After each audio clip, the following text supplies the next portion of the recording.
Ça a été une magnifique année 2024. 2024 a vu plein de nouveaux projets vivre dans ce département. Nous avons pu aider nos collectivités à investir, nous avons pu mener de très nombreux projets, comme par exemple inaugurer le collège Jean-Loup Chrétien, ouvrir la déviation de Logminé, vivre l'arrivée de la flamme dans le Morbihan, et plein d'autres. Le bilan que je tire de 2024, que ce soit à l'échelle du Morbihan ou au niveau national, c'est que les populations sont appauvries. Aujourd'hui, 55% de la population dit avoir du mal à faire face à ces charges chaque mois. Et donc, face à cette crise, à cet appauvrissement de la population, on a préconisé le fait d'augmenter les droits de mutation à titre onéreux, ce qu'on paie, qu'on achète une maison au notaire, et ce qui aurait permis en fait de créer un Badland pour le département et répondre à un ensemble de politiques publiques en faveur des personnes les plus en difficulté. C'est un budget qui a été compliqué à élaborer parce que le contexte national est donc très compliqué. Néanmoins, les arbitrages qu'on a faits permettent de maintenir l'essentiel. Nous avons pu augmenter l'investissement, plus 1,5%. Donc l'essentiel est préservé au service et au bénéfice des Morbihanaises et Morbihanais. Plein de nouveaux projets, la mise en 2x2 voies par exemple au niveau de Caudan, la démolition-reconstruction du collège Henri Vallon à Lanester. Ce budget comporte quelques orientations qui vont dans le bon sens, mais malheureusement, on retient deux choses qui nous semblent injustes.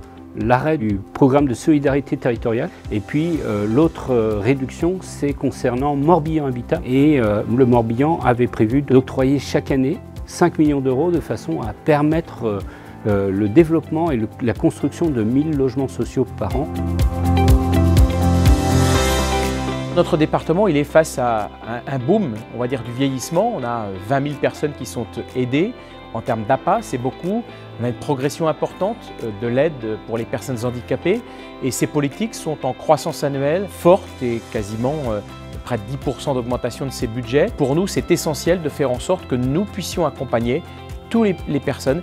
Et en matière d'autonomie, c'est aussi 130 000 aidants que nous avons dans notre département que nous essayons d'aider dans la mission qui est la leur. On est un territoire qui va vieillir dans les années qui viennent, on le sait tous, toutes les projections démographiques démontrent ça. Nous avons aussi besoin de développer des foyers de vie. Les foyers de vie, c'est un des besoins importants dont on a besoin dans le Morbihan et malheureusement, les moyens qui sont alloués pour 2025 ne permettront pas de développer suffisamment de foyers de vie.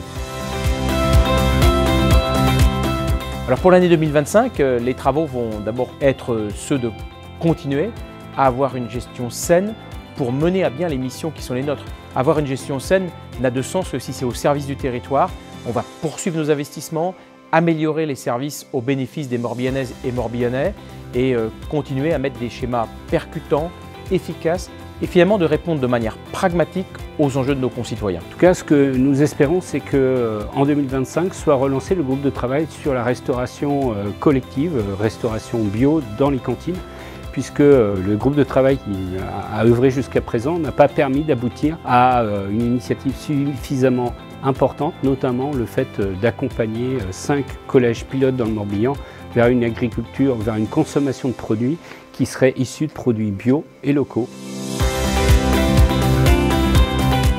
Moi, je voudrais revenir sur un propos qu'a tenu le président aujourd'hui au sein de la session.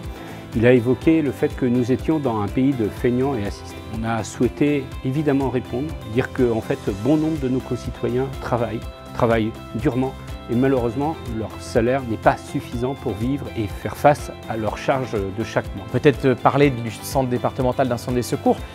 C'est là aujourd'hui la Sainte-Barbe et nous voyons combien nous avons aussi renforcé les moyens pour nos sapeurs-pompiers. Dans des périodes compliquées, le département est au rendez-vous, plus 3,8% de contribution du département, 1 million de subventions pour l'investissement. Ça permet de garantir la sécurité de tous nos concitoyens.